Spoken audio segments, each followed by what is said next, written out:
Hello, welcome back to the channel. Today we're going to be discussing the Korean War, which was America's first brush with communism, with actual physical violence during the Cold War. Before we get started, I'd just like to remind you that liking and subscribing to videos helps me improve the channel and provide more things that you would actually like to see. So if you enjoy these videos, please like and subscribe to give me some more views on what it is you're interested in seeing. With all that out of the way, let's start talking about the Korean War. Yes, please subscribe. Haha.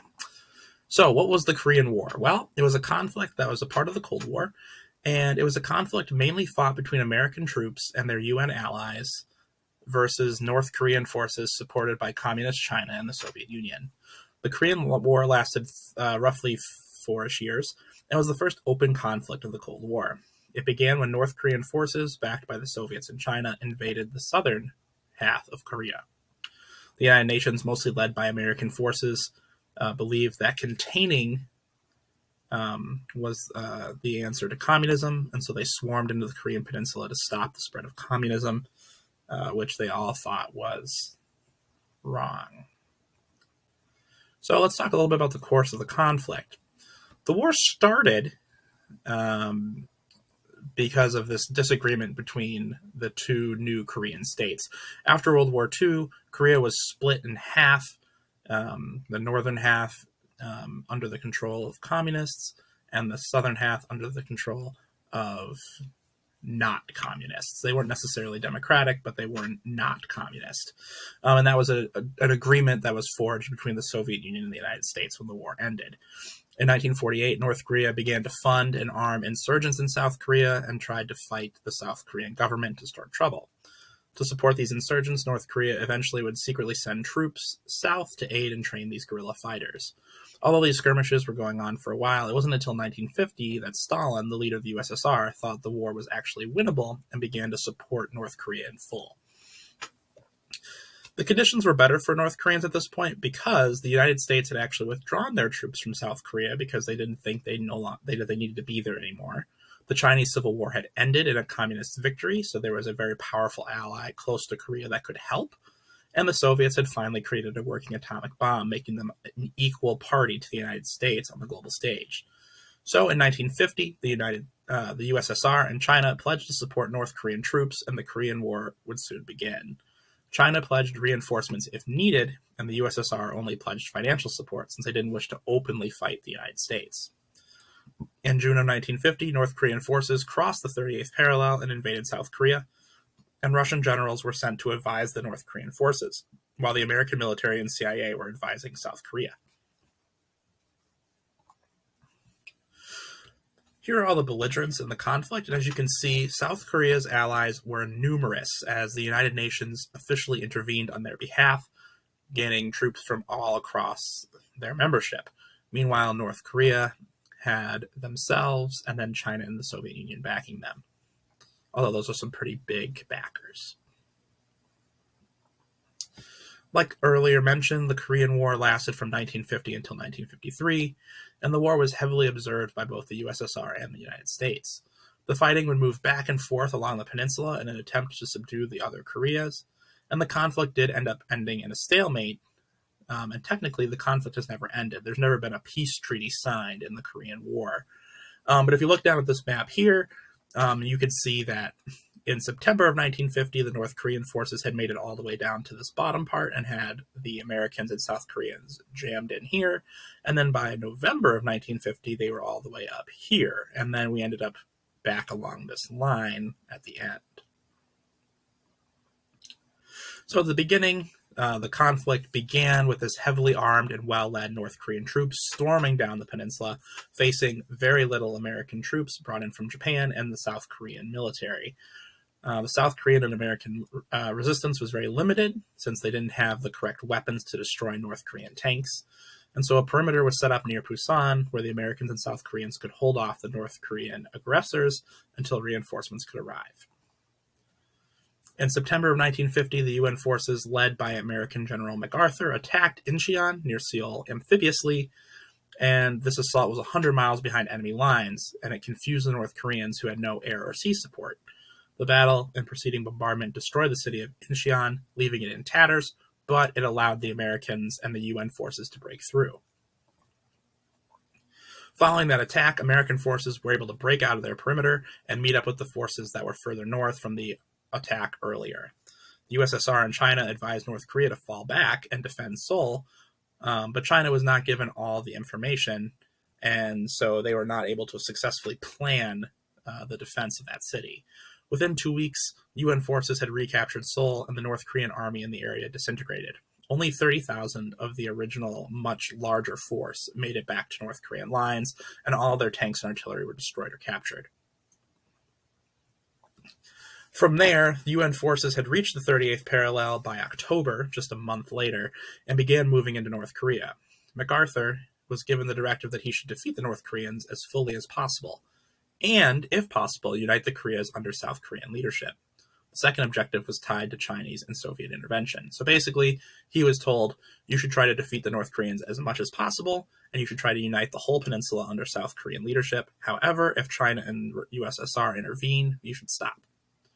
The UN and US forces moved swiftly, chasing North Korean armies into the mountains. At this time, South Korea began to execute people believed to be aligned with the communists in the north. MacArthur also wished to invade China to cut off North Korean supply lines, but the current president, Truman, disagreed and wouldn't allow him to invade China. Too big of a risk. After the UN made considerable progress into North Korean territory and began to get closer to the Chinese border, Chinese troops activated and entered the war. Basically, China was making sure that they were not invaded as well. The Chinese army entered with little support from the USSR and attacked UN forces near the Chinese border. The success of these skirmishes convinced the Russians to provide air support for the Chinese and began deploying their planes in the area. China described their decision to enter as clearly a defensive mechanism against American aggression, especially after General MacArthur stated publicly he wanted to invade China and then reinstate the Taiwanese nationalists into power.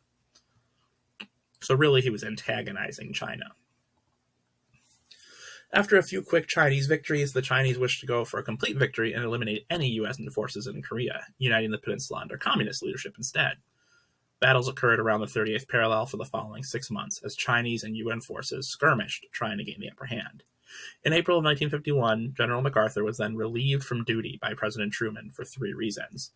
First, because of the disaster of the invasion of North Korea. Second, because MacArthur thought he would be able to make decisions about the use of nuclear weapons, which was clearly the president's position.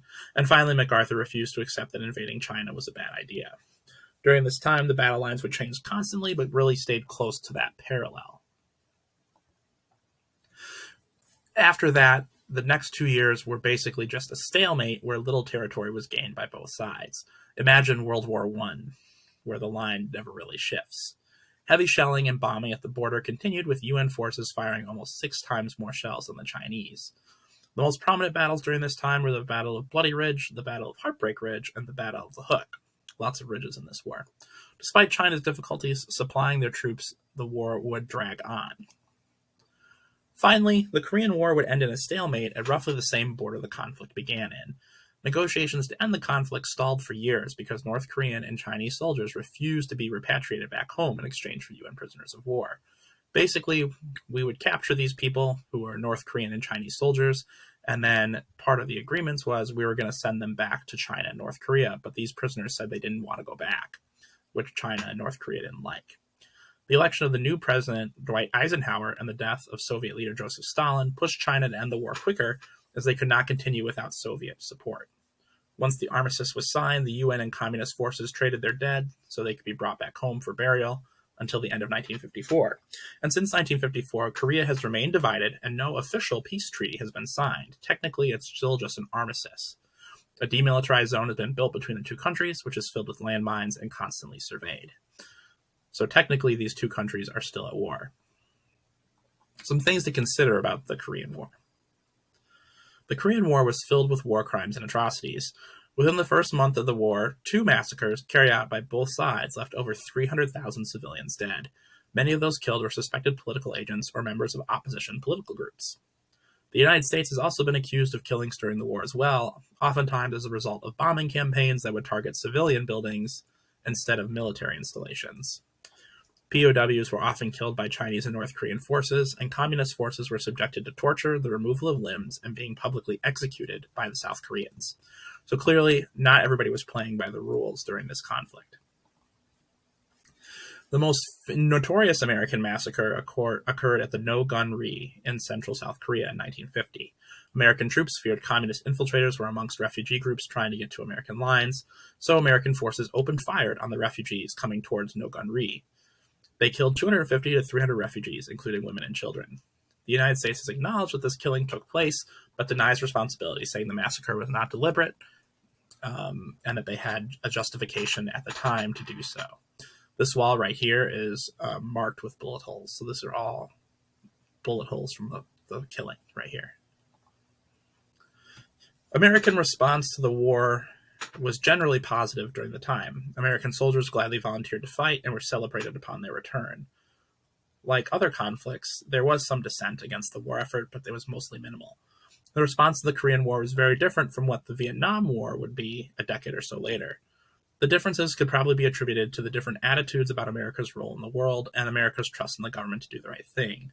The media and journalists had more access to the Vietnam War than they did to Korea, which allowed more Americans to see the atrocities committed in the later conflict, leaving kind of a nice sheen on the Korean War.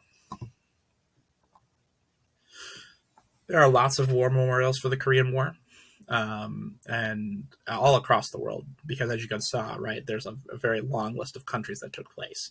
The United States Korean War Memorial is in Washington, D.C. along the National Mall, and the memorial features soldiers coming out of a wooded area and marching toward the memorials if they are still in Korea. The memorial in Korea is in Seoul and is accompanied by a museum. The flags outside of the memorial are those of the countries that fought. Korea today is still incredibly divided. Like we've mentioned, the communist North and the democratic South do not get along. The 38th parallel is a demilitarized zone, heavily fortified on either side, and it divides Korea politically and economically. South Korea has thrived in the years since the war ended. They've economically grown and become a global tech giant. As you can see from this picture here, right, they have greatly recovered from this conflict. Meanwhile, North Korea has struggled since the war ended and has relied mostly on foreign aid from China and Russia to get by, while going through a series of natural disasters and famines. They have tried to replicate South Korea's success, but not to the same level or extent. Here are some sources we used here. And I'd like to thank you so much for watching this historical terminology video. If this is something you enjoyed, go ahead and like and subscribe to the channel so that we can continue making videos that you enjoy.